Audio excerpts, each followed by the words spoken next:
हर्षित और रश्मि की शादी को अभी 2 महीने ही गुजरे थे कि हर्षित को कानपुर में एक बिल्डिंग बनाने का कॉन्ट्रैक्ट मिला।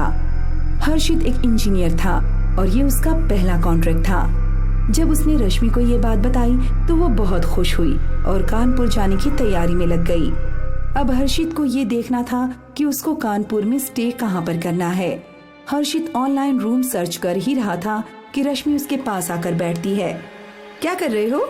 बस यही देख रहा था कि कानपुर में स्टे कहाँ करना है। तभी रश्मि का मोबाइल बजता है, जिस पर कॉलर का नाम देखते ही रश्मि खुश हो जाती है। हर्षित रश्मि को खुश होते हुए देखता है तो मुस्कुराकर पूछता है, किसका कॉल है? मेरी बेस्ट फ्रेंड प्रियंका। हर्षित प्रियंका का नाम सुनते ही थोड़ा शॉक्ड हो जाता है, क्योंकि वो प्रियंका का वो सच जानता था जिससे रश्मि अनजान थी। रश्मि कॉल रिसीव करके बात करने लगती है। हेलो प्रियंका, कैसी हो तुम? मैं बिल्कुल ठीक हूँ यार, तुम बताओ तुम कैसी हो? मैं भी एकदम मस्त हूँ, लेकिन तुमसे बिल्कुल भी खुश नहीं हूँ यार। मुझे पता है मैं तुम्हारी शादी में नहीं आ सकी, इसलिए तुम नाराज हो। हाँ, तुम मुझे अपनी बेस्ट फ्रेंड भी कहती हो और मेरी जिंदगी के सबसे खास दिन तुम मेरे साथ नहीं थी। नाराज तो होना बनता है ना? अरे सॉरी यार, जब मैं मिलूंगी ना तो सब समझा दूंगी। हर्षित वहीं सोफे पर रश्मि के बराबर में बैठा उनकी बातें सुन रहा था। जब उसने सुना कि प्रियंका रश्मि से मिलना चाहती है तो उसकी चिंता और बढ़ गई।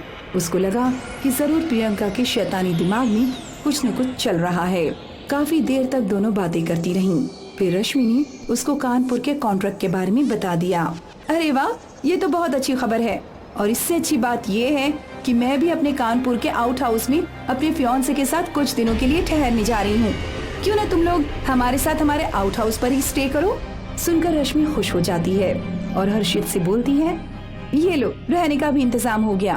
फिर वो प्रियंका से बोलती है, हाँ क्यों नहीं, तुम्हारे जीजू अभी रूम बुक करने ही वाले थे, लेकिन अब तुम कह रही हो तो तुम्हारे आउट हाउस पर ही ठहरेंगे। ग्रेट, तो पक्का रहा ये। Okay done.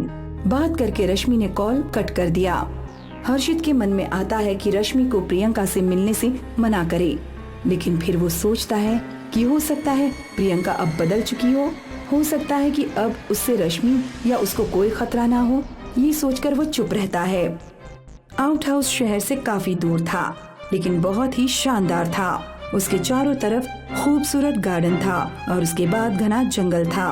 हर्षित और रश्मि दोनों अपनी कार में आउट हाउस के मेन गेट से अंदर जा चुके थे और दरवाजे के सामने ही खड़े थे। रश्मि उसको देखकर बहुत खुश थी। अरे वाह हर्षित, देखो ना कितना आलीशान घर है।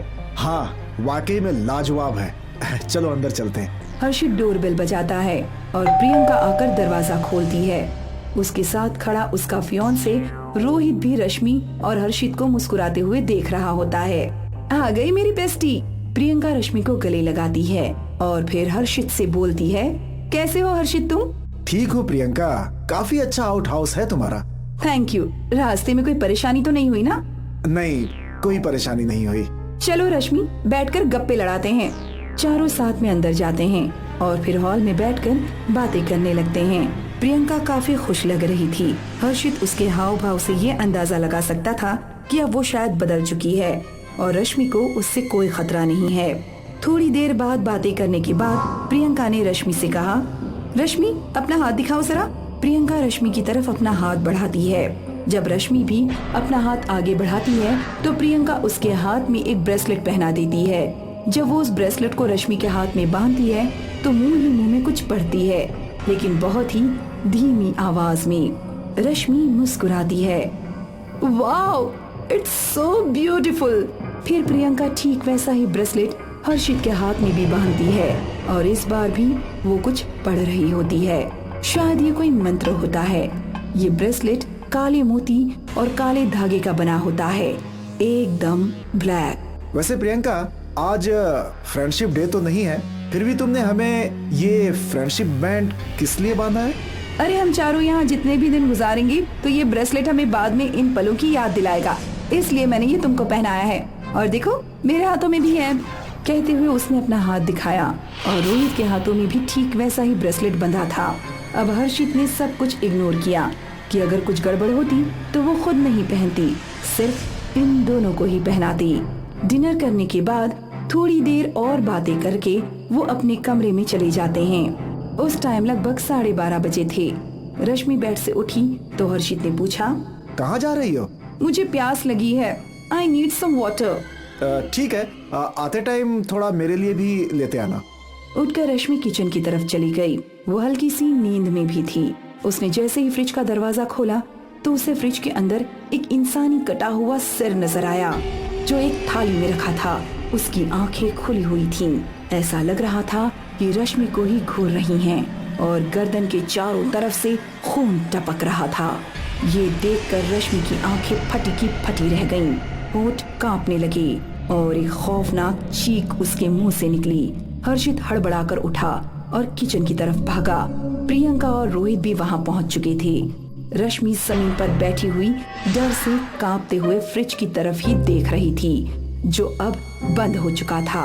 वो तीनों उसके करीब जाते हैं। क्या हुआ रश्मि, तुम इतनी डरी हुई क्यों हो? हर्षित उसको हाथ का सहारा देकर खड़ा करता है। उसके अल्फाज अधूरे रह जाते हैं और वो फ्रिज की तरफ इशारा कर रही होती है। क्या है फ्रिज में? कहते हुए प्रियंका फ्रिज खोलती है तो उसमें फ्रूट्स, वेजिटेबल्स और कुछ वाटर बॉटल्स ही रखी होती हैं। क्या हुआ, सब ठीक तो है? तुमने चीख क्यों मारी? मुझे इसमें किसी का सिर रखा हुआ नजर आया था। सुनकर प्रियंका और रोहित एक दूसरे का मुंह देखकर मुस्कुराते हैं। कैसी बात कर रही हो तुम रश्मि? तुम थकी हुई हो डार्लिंग, और तुम नींद में भी हो। तुमको भ्रम हुआ होगा। हर्षित रश्मि को वापस रूम में ले जाता है। प्रियंका और रोहित भी अपने रूम में पहुंच जाते हैं। लेटने के बाद भी रश्मि को सिर्फ झपकियां ही आ रही थीं। उसे एक बेचैनी सी महसूस हो रही थी। इसी तरह रात के 4 बज चुके थे। रश्मि अभी भी कच्ची नींद में थी। उसका एक हाथ बेड के बाहर लटका हुआ था। वो जमीन से सिर्फ 5 इंच ऊपर था। तभी बेड के नीचे से एक हाथ आता है और उसका हाथ पकड़ लेता है। अचानक से उसकी आंख खुल जाती है और वो जोरों से चिल्लाती है। रश्मि चिल्लाते हुए बेड से उठ खड़ी होती है और फिर से हर्षित उसकी चीख सुनकर जाग जाता है। कौन है? क्या हुआ? कहकर हर्षित उसके करीब जाता है। क्या हो गया है तुमको रश्मि? बार बार क्यों डर रही हो? बेड के नीचे से किसी ने मेरा हाथ पकड़ा अभी, वो बेड की तरफ इशारा करते हुए कहती है। हर्षित झुकता है और बेड के साइड से चादर हटाकर नीचे देखता है तो वहाँ कोई नहीं दिखता। हर्षित रश्मि के पास जाता है। रश्मि डार्लिंग, तुम क्यों इतना घबरा रही हो? यहाँ कुछ न कुछ अजीब जरूर है। ये सुनकर हर्षित उसको किसी तरह से शांत करता है और उसको अपने पास लेटाकर जब तक वो सो नहीं जाती उसके पास ही बैठा रहता है। अगले दिन रश्मि का बिहेवियर बहुत अजीब हो जाता है। वो पूरे दिन हर्षित से बात नहीं करती और रोहित की तरफ ज्यादा ध्यान देती है। रात को डिनर के बाद भी वो हर्षित से पहले बेडरूम में पहुंचकर सो जाती है। हर्षित को लगता है कि शायद रश्मि उससे नाराज है।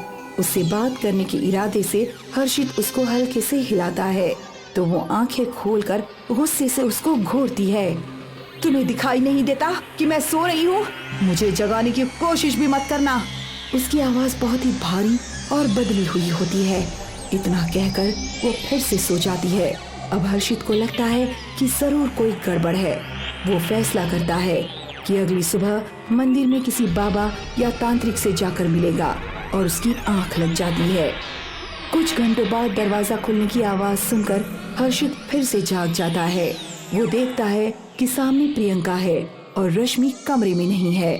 हर्षित डर जाता है और प्रियंका से पूछता है, तुम यहाँ क्या कर रही हो? और रश्मि कहाँ है? क्या तुमने उसको देखा है? हाँ देखा है, वो रोहित के साथ जंगल की तरफ गई है। क्या बकवास कर रही हो? मुझे बताओ वो कहाँ पर है? हर्षित गुस्सा हो जाता है। यकीन नहीं होता तो मेरे साथ चलो, सब अपने आप पता चल जाएगा, प्रियंका कहती है और हर्षित भी कोई बहस नहीं करता और उसके साथ घर से निकलकर जंगल की तरफ चल देता है। रात बहुत ज्यादा होती है इसलिए कुछ ठीक से दिखाई नहीं देता। थोड़ी दूर जाने के बाद प्रियंका सामने एक पेड़ की तरफ इशारा करती है। वो देखो, तुम्हारी बीवी रोहित के साथ। वो इतना ही बोलकर चुप हो जाती है। हर्षित देखता है कि रश्मि रोहित के साथ पेड़ के नीचे खड़ी है। सिर्फ रोहित ही बोला जा रहा है और रश्मि चुपचाप उसकी बातें सुन रही है। मैंने तुमसे कहा था कि ये लड़की तुम्हारे लिए ठीक नहीं है, लेकिन तुमने मुझे ठुकराकर उसको अपनाया था ना। अब देख लो कि मेरी बात सही निकली या गलत। हर्षित को अपनी आंखों पर यकीन नहीं होता और वो तेजी से उन दोनों की तरफ बढ़ने लगता है। पास जाकर वो रश्मि का हाथ पकड़ लेता है और पूछता है, तुम यहाँ क्या कर रही हो? रश्मि कोई जवाब नहीं देती, सिर्फ नीचे नजरें झुकाए खड़ी रहती है। रोहित वहीं बराबर में खड़ा उसको देख रहा होता है और प्रियंका भी दूर खड़ी उनको देखकर मुस्कुराती है। मैंने पूछा तुम यहाँ क्या कर रही हो? अचानक से रश्मि नजरें उठाती है और चिल्लाते हुए कहती है, मैं रोहित से प्यार करती हूँ। दूर खड़ी प्रियंका ये सब देखकर मुस्कुराने लगती है कि उसका प्लान कामयाब हो रहा है। तुम यहाँ क्या कर रही हो? अपने होश में तो हो? रश्मि की आंखें अंगारे उगलती हुई महसूस होती हैं। पहले वो हर्षित को धक्का देती है और फिर अचानक से रोहित का गला पकड़ लेती है। ये देखकर प्रियंका की हंसी रुक जाती है और वो मुंह ही मुंह में बोलती है, मेरा जादू गलत हो ही नहीं सकता। फिर वो भी तेजी से उनके करीब जाती है। हर्षित खड़ा होकर रश्मि के पास पहुंचता है और रोहित को उससे छुड़ाने की कोशिश करता है, लेकिन रश्मि काबू में नहीं आती और उसकी आवाज भी बदल चुकी होती है। रश्मि रोहित को छोड़कर प्रियंका का गला पकड़ लेती है। प्रियंका को जब लगता है कि अब अगर रश्मि ने उसको नहीं छोड़ा तो वो मर जाएगी, तो वो रश्मि के सर पर हाथ रखकर एक मंत्र पढ़ती है, जिसको सुनकर रश्मि उसका गला छोड़ देती है और बेहोश हो जाती है। मुझे यकीन हो चुका है कि इन सब के पीछे तुम ही हो। ये साफ साफ बता दो कि तुमने ऐसा क्यों किया। अब प्रियंका के चेहरे पर परेशानी साफ नजर आती है। I still love you हर्षित। मैंने तुमको भूलने की बहुत कोशिश की थी, लेकिन भुला नहीं सकी। इसलिए मैंने तुमको पाने के लिए काले जादू का सहारा लिया। मैंने रश्मि पर काला जादू किया और उसको तुम्हारी नजर में गलत साबित करके दोबारा तुमको पाना चाहती थी। रोहित मेरा फियांसे नहीं है, सिर्फ एक अच्छा दोस्त है।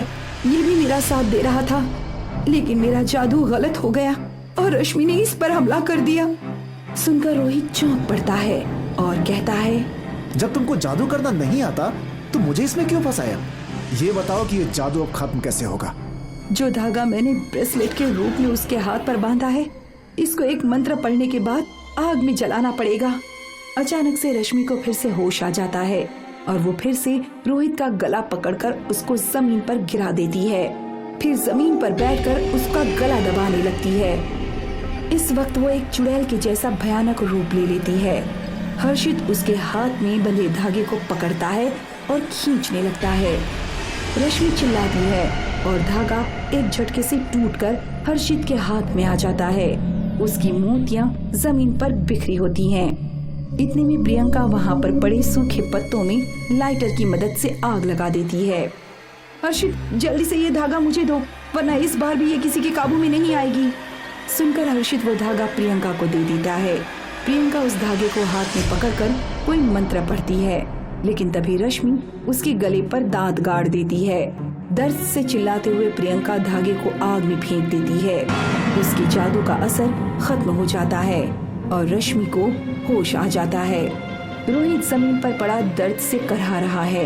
प्रियंका के गले से भी खून निकल रहा होता है।